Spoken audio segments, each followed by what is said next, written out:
Hi, I'm John DeSteiger. I'm the president of Oklahoma Christian University. I'm sitting in the really fabulous Bobby Mercer indoor practice facility for our baseball team. This is a special place, but it has never been more special than it is right now.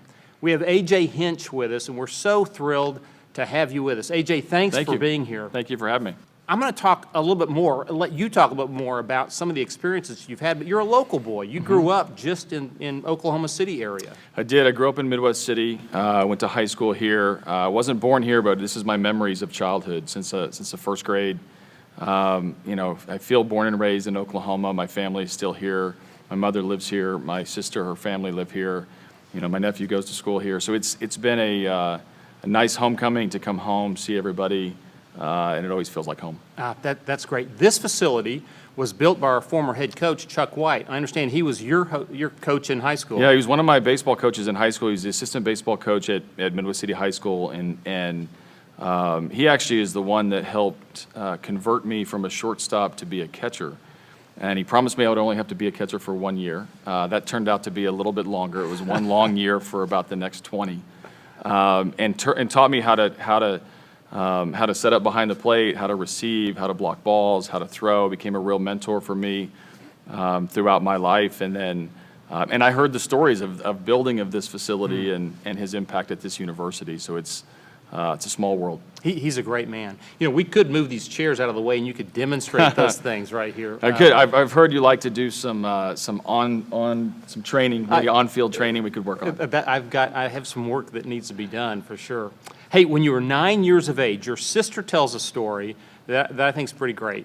And I kind of viewed it as your entire future was almost derailed, but maybe not. Well, I don't think, it's funny, now that I coach for a living, I have to be careful, because otherwise I would say you don't have to believe everything a coach says, because when I was 9, I didn't get to make a team, and I was really frustrated. And whenever you get turned away from a team, you're told you're not good enough, or you're told you're not the pick. It can be a little bit demoralizing, but my dad wasn't going to have anything to do with that. Became a coach. All of a sudden, I became a player on the team. Worked out pretty well for me. I think it worked out pretty well for the team, and luckily I didn't quit the sport at the tender age of 9. I'm reminded of Michael Jordan being cut from his high school basketball right, team. But I stopped short of the Hall of Fame career that Michael Jordan's story can finish with. But but Gatorade National Player of the Year. That's an incredible deal. That was a fun deal. I might have had probably the picture perfect All-American ascent through the amateur ranks.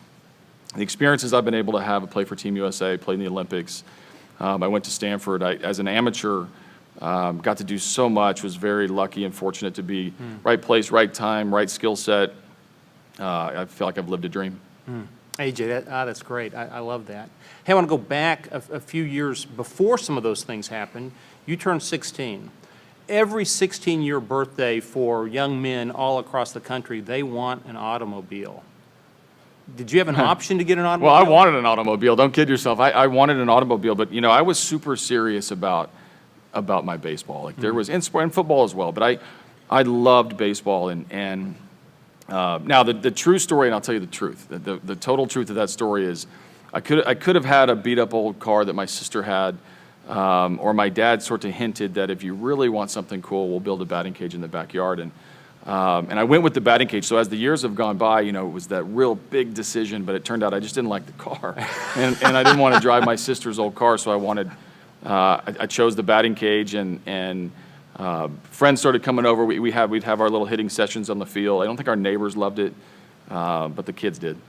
For all the reasons, it sounds like that was the right decision. All the right decision. Yeah, it turned out to be a picture perfect gift at 16. Now, when my daughter turned 16 a couple months ago, she did not choose the batting cage in the backyard. She went right to the car.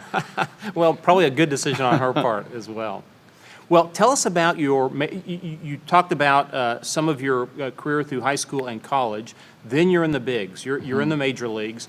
What were some highs and lows as a player? Well, I think first off, I'll never forget the first day that I walked onto a major league field. When you fulfill a childhood dream like that, when you start playing baseball, everybody says they want to play in the big leagues. They want to watch on TV. Nowadays, we didn't have the phones and the apps and the access to all of the players that they do nowadays. But all I ever wanted to do was be a Major League Baseball player. So when I graduated from college, played 1 year in the minor leagues, and the very next year I end up on the field facing Pedro Martinez, catching for the Oakland A's. You know, I looked around and realized that I was doing something pretty special. And, you know, got to play in the big leagues for 7 years. I got to go to a lot of places, play in Yankee Stadium, play at Fenway, Wrigley Field, like things that I only grew up watching on TV. And you know, I grew up a big Atlanta Braves fan, so the first time you go to Atlanta and you get to play at the same stadium that Dale Murphy and Bob Horner did, just memories that'll last a lifetime. It's great to do what you love. It is. It's fine to get paid for it. Well, even better, yeah. So one of my favorite teams has always been the Astros. The very first Major League game I ever saw was in the Astrodome a long, long time ago. Hey, you're a family man, married to Aaron, Haley and Caitlin are your kids. Your schedule's incredibly busy. How do you balance things? How do you devote the time that you can? Well, it's a crazy schedule. So when the calendar flips and the holidays are over and January hits, I think that's when my family think I turn into this crazy man, baseball manager, and because I'm about to go have 25 sons in spring training, and you know, I've had a tremendous career. My wife has given up everything to be the rock of the family.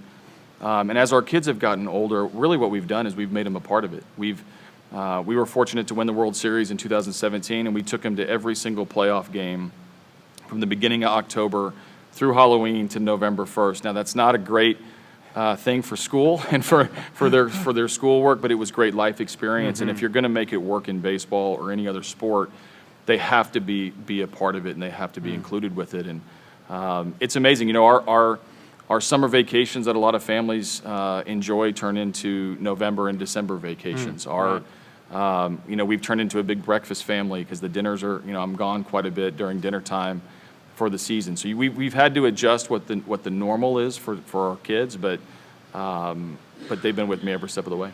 What a great way to approach that. Hey, speaking of your wife, I understand you really impressed her on your first date. Yeah, so 20 years ago. So I've been almost married 20 years.